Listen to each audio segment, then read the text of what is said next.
بادشاہ ہندوستان کو آج کل اس قسم کی شکایات بہت آ رہی تھیں کہ سندر بن کے جنگلات کا سلسلہ جہاں ختم ہونے لگتا ہے وہاں سے لے کر سرحد تک کے علاقے میں جو شخص بھی آتا ہے وہ واپس نہیں لوٹتا۔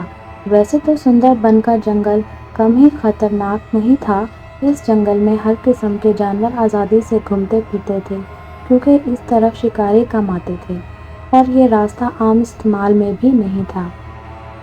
جو کوئی بھٹکا ہوا شخص ادھر آ جاتا تو سمجھو درندوں کی دعوت کا انتظام ہو جاتا تھا۔ اکثر و بیشتر وہ لوگ اس طرف آتے تھے جو مفرور ہوتے تھے اور قتل و غارت گری کے کیس میں پولیس یا فوج کو مطلوب ہوتے تھے۔ وہ بھولے بھٹکے ادھر اپنی جان بچانے کے لیے یا پولیس کے ہاتھوں پکڑے جانے کے ڈر سے اور خود کو قید و مشقت کی مشکلوں سے بچانے کے لیے اس ویران، سنسان اور بیابان جنگل کا رخ کرتے تھے۔ انہیں پتہ نہیں تھا کہ وہ جس راستے پر آ چکے ہیں اس راستے پر ان کی زندگی محفوظ نہیں ہے بلکہ موت کی طرف آ رہے ہیں، کیونکہ درندے کئی کئی دن کے بھوکے ہوتے تھے۔ وہ انسان کے لذیذ گوشت کی خوشبو پاتے ہی ان پر ٹوٹ پڑتے تھے اور بھوک کی وجہ سے ہڈیاں تک چبا جاتے تھے۔ ان جنگلات میں ڈاکوؤں کا گروہ رہ سکتا تھا اور اکثر ڈاکوؤں ہی نے ایسے جنگلات کو اپنا مسکن اور پناہ گاہ بنا رکھی تھی۔ ڈاکو اس جنگل میں اس لیے بھی کامیاب تھے کہ ایک تو ان کے پاس افرادی قوت زیادہ ہوتی تھی جو پہرا بھی دیتی تھی اور نگرانی بھی کرتی تھی۔ آدھے ڈاکو ایک بار سوتے تھے اور آدھے ڈاکو جاگتے تھے، اس کے بعد پھر سونے والے اٹھ کر پہرا دیتے تھے اور جاگنے والے سو جاتے تھے۔ دوسری بات یہ تھی کہ ان کے پاس جدید اسلحہ ہوتا تھا جو وہ پولیس کے مقابلے کے لیے اپنے پاس رکھتے تھے، لہٰذا یہ اسلحہ انہیں درندوں سے بھی محفوظ رکھتا تھا۔ جب بادشاہ ہندوستان کو یہ شکایت بہت زیادہ وصول ہونے لگی کہ سندر بن کے جنگلات میں یا اس سے آگے کوئی بھی شخص جاتا ہے تو واپس نہیں لوٹتا، پہلے تو بادشاہ سلامت نے اسے وہم قرار دیا، لیکن جب شکایات کی تعداد بڑھتی چلی گئی تو اس نے لوگوں کو بتایا کہ سندر بن کے جنگلات کا پورا سلسلہ درندوں کا مسکن ہے، لہٰذا اس طرف جو جاتا ہوگا اسے درندے اپنی خوراک بنا لیتے ہوں گے۔ لیکن یہ بات عوام کے مسائل کا حل نہ تھی اور نہ اس بات سے ان کی شکایت کا ازالہ ہو سکا۔ جب روز زیادہ بڑھا تو بادشاہ نے انہیں سمجھانے کی کوشش کی کہ بھئی ان جنگلات میں نہ صرف درندے ہیں بلکہ ڈاکوؤں نے بھی اپنا مسکن بنا رکھا ہے، اس لیے اس طرف جانے والے انسانوں کو یا تو درندے کھا جاتے ہوں گے یا پھر ڈاکو اسے اپنا ساتھی بنا لیتے ہوں گے۔ اس کے علاوہ تیسری وجہ کسی کے سمجھ میں نہیں آتی تھی۔ بادشاہ نے کہا بھی کہ اگر واقعی درندوں اور ڈاکوؤں کا مسئلہ ہے تو جنگل کے شہری حصے کی طرف لوہے کی باڑ لگا دیتے ہیں تاکہ درندے اس طرف نہ آ سکیں اور بھولے بھٹکے لوگ بھی اس طرف نہ جا سکیں، اور اس باڑ کے دور تک اسلحہ بردار سپاہی پہرے پر بٹھا دیتے ہیں تاکہ ڈاکو اس جنگل میں باڑ توڑ کر داخل ہوں بھی تو پکڑے جائیں اور اگر ڈکیتی کی نیت سے شہر میں بھی داخل ہوں تو پکڑے جائیں۔ ابھی یہ صلاح مشورے ہو ہی رہے تھے کہ بادشاہ سلامت کے کان میں ایک وزیر خاص نے آ کر سرگوشی کی۔ بادشاہ سلامت اپنی جگہ سے اٹھ کھڑے ہوئے اور اپنے کمرے میں چلے گئے۔ شہزادے کی گمشدگی کا واقعہ معمولی نہیں تھا۔ شہزادہ بادشاہ کا ولی عہد اور سلطنت کا وارث تھا، بلکہ اسے ہی ہندوستان کا بادشاہ بننا تھا۔ شہزادے کو اغوا کیا گیا تھا یا کسی نے قتل کر دیا تھا یا پھر… یہ بات بادشاہ کے ذہن میں آتے ہی ان تمام لوگوں کی شکایات سامنے آ گئیں جنہوں نے بادشاہ سے کہا تھا کہ سندر بن کے جنگلاتی علاقے سے آگے سرحد کے قریب کوئی علاقہ ہے جہاں سے جانے والا واپس نہیں آتا، لیکن بادشاہ نے اسے لوگوں کا وہم، درندوں کا شکار ہو جانا یا ڈاکوؤں کے ہتھے چڑھ جانا قرار دیا تھا۔ اب یہی شکایات بادشاہ سلامت کو پیدا ہو گئی تھی۔ وہ سوچوں میں ڈوب گیا کہ خدا نخواستہ شہزادہ سندر بن کے جنگلات کی طرف تو شکار کھیلنے کے لیے روانہ نہیں ہوا تھا، کہیں درندوں نے اسے اپنی خوراک تو نہیں بنا لیا۔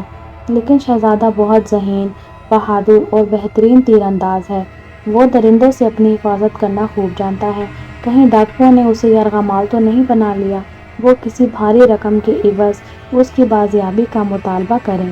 کاش ایسا ہی ہو، کیونکہ بھاری سے بھاری رقم ادا کر کے ڈاکوؤں سے شہزادے کو چھڑایا جا سکتا ہے، لیکن خدا نخواستہ درندوں نے اسے کھا لیا تو اسے واپس نہیں لایا جا سکتا۔ یا یہ بادشاہ کے ذہن میں ایک خیال بجلی کی طرح کوندا، اور وہ یہ کہ کہیں شہر شرارتی درندوں اور ڈاکوؤں سے بچ کر اسی سرحد کی طرف نہ چلا گیا ہو جس کی طرف جانے والے پلٹ کر نہیں آتے۔ اب تو محل میں ایمرجنسی کے نفاذ کا سامان لگ رہا تھا۔ بادشاہ سلامت کی نیندیں اٹھ چکی تھیں۔ ہر طرف بے چینی اور اضطراب پھیلا ہوا تھا۔ بادشاہ کو سمجھ میں نہیں آ رہا تھا کہ کارروائی کا آغاز کہاں سے اور کیسے کرے۔ اس نے اپنے تمام مشیروں کو بلایا اور مشورہ کیا۔ مشیر نے ڈرتے ڈرتے بادشاہ سلامت سے بہت کام کی بات کہی۔ بادشاہ حضور، خدمت خلق عین عبادت ہے۔ جو مخلوق خدا کی خدمت کرتا ہے، ان کی مشکلات کو حل کرنے کی کوشش کرتا ہے، خدا اس کی مشکلات کو حل کر دیتا ہے، کیونکہ سب سے بڑا مشکل کشا وہی ہے، وہی کارساز ہے اور وہی فتح و نصرت دینے والا ہے۔ مشیر نے بادشاہ سلامت کو بہت سمجھانے کی کوشش کی، لیکن بادشاہ پر مشیر خاص کی بات واضح نہ ہو سکی۔ مشیر، تم کیا کہنا چاہتے ہو؟ بلا خوف کہہ دو۔ بادشاہ نے اس کی باتوں پر دھیان دیتے ہوئے حکم دیا۔ میں آپ کا خادم ہوں، فقط یہ کہنا چاہتا ہوں کہ بادشاہ سلامت اگر عوام یعنی خلق خدا کی شکایات کا ازالہ کرنے کے لیے اقدامات کریں تو ممکن ہے شہزادہ بھی بازیاب ہو جائے۔ یعنی آپ ان کی وہ شکایات زیر غور لائیں کہ سندر بن کے جنگلات کے درندوں سے نجات، سندر بن کے ڈاکوؤں سے نجات اور سرحد کے پاس اس علاقے سے نجات جس میں پلٹ جانے والا پلٹ کر واپس نہیں آتا۔ بادشاہ سلامت مشیر خاص کی بات کا مفہوم گہرائی تک سمجھ چکے تھے، لہٰذا انہوں نے کثیر تعداد میں فوج کو تیار کیا تاکہ وہ سندر بن کے جنگلات سے کارروائی کا آغاز کریں اور عوام الناس یا خلق خدا کو درندوں سے محفوظ کیا جائے، ڈاکوؤں سے ان کی دولت اور مال و زر کو محفوظ رکھا جائے، اور اس نے اس جگہ کی تحقیق و تفتیش کی جائے جس جگہ پر جانے والے پلٹ کر نہیں آتے۔ بادشاہ ہندوستان بذات خود 10,000 افراد پر مشتمل اسلحہ بردار فوج کے ساتھ روانہ ہوئے اور انہوں نے سیدھا سندر بن کے جنگلات کا رخ کیا۔ بادشاہ کے محل یعنی حکومت سے سندر بن کا فاصلہ 2 دن اور 1 رات کا تھا۔ بادشاہ کا قافلہ 1 دن کی مسافت طے کر چکا تھا کہ انہیں راستے میں ایک بزرگ ملے۔ بادشاہ چونکہ دیندار اور بہت ہی اچھی فطرت کا مالک تھا، وہ گھوڑے کو روک کر نیچے اترا اور بزرگ کی قدم بوسی کی اور انہیں گھوڑا بطور تحفہ سواری کے لیے پیش کیا۔ بزرگ اس عزت افزائی پر بہت خوش ہوئے، لیکن وہ بادشاہ کے چہرے پر پریشانی کے آثار دیکھ کر حیران تھے۔ انہوں نے دریافت کیا، بادشاہ سلامت، یہ پریشانی کیسی ہے اور آپ کہاں جا رہے ہیں؟ کیا کسی دشمن فوج سے جنگ لڑنے کے لیے جا رہے ہیں؟ بزرگ کا سوال سن کر بادشاہ نے سلام دعا کے بعد کہا، محترم و مکرم بزرگوار، خلق خدا کی شکایات ہیں کہ سندر بن کا جنگلاتی علاقہ ان کے جان و مال کی حفاظت میں رکاوٹ بن گیا ہے۔ درندے ان کے رہائشی افراد کو اپنی خوراک بنانے لگے ہیں اور ان جنگلوں کو مسکن بنانے والے ڈاکوؤں کے مال و زر کو لوٹتے ہیں۔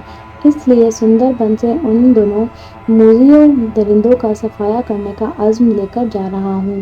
بادشاہ کی بات سن کر بزرگ کو اطمینان ہوا، لیکن بادشاہ سلامت، یہ دونوں مسائل بتا کر آپ کے چہرے پر پریشانی چھائی ہوئی ہے، تیسری وجہ بھی بتائیے۔ بزرگ چہرہ شناس تھے۔ انہوں نے بادشاہ سے پریشانی کی اصل وجہ دریافت کی تو بادشاہ کو دل کی بات لبوں تک لانی ہی پڑی۔ محترم بزرگوار، دراصل میرا بیٹا شہزادہ لاپتہ ہو گیا ہے۔ اس کی کوئی اطلاع نہیں ہے کہ وہ کہاں ہے اور کس حال میں ہے۔ میرے مشیر خاص نے میری توجہ اس طرف مبذول کروائی ہے کہ میں فرش زمین والوں پر مہربان ہوں گا تو عرش بری والا مجھ پر مہربان ہوگا، یعنی میں لوگوں کی جان و مال کی حفاظت کروں گا تو اللہ تعالیٰ میرے اور میرے اہل و عیال کی جان و مال کی حفاظت کرے گا۔ اس لیے میں اس کار خیر اور خدمت خلق کے لیے جا رہا ہوں اور خدا سے پر امید ہوں کہ وہ میرے بیٹے کو اپنی پناہ گاہ میں رکھے گا اور مجھ سے ملا دے گا۔ بادشاہ کی یہ پریشانی سن کر بزرگ کچھ دیر کے لیے خاموش رہے اور آنکھیں بند کر کے کھڑے رہے۔ کچھ دیر بعد انہوں نے اللہ اکبر تکبیر کہی اور بادشاہ سلامت کو اپنے گلے میں رکھی ہوئی موتیوں کی مالا دیتے ہوئے کہا، بادشاہ سلامت، آپ کا فیصلہ بالکل درست ہے، آپ درست راستے پر جا رہے ہیں۔ اللہ تعالیٰ جس کو ہدایت دیتا ہے اسے ضرور صراط مستقیم پر چلاتا ہے۔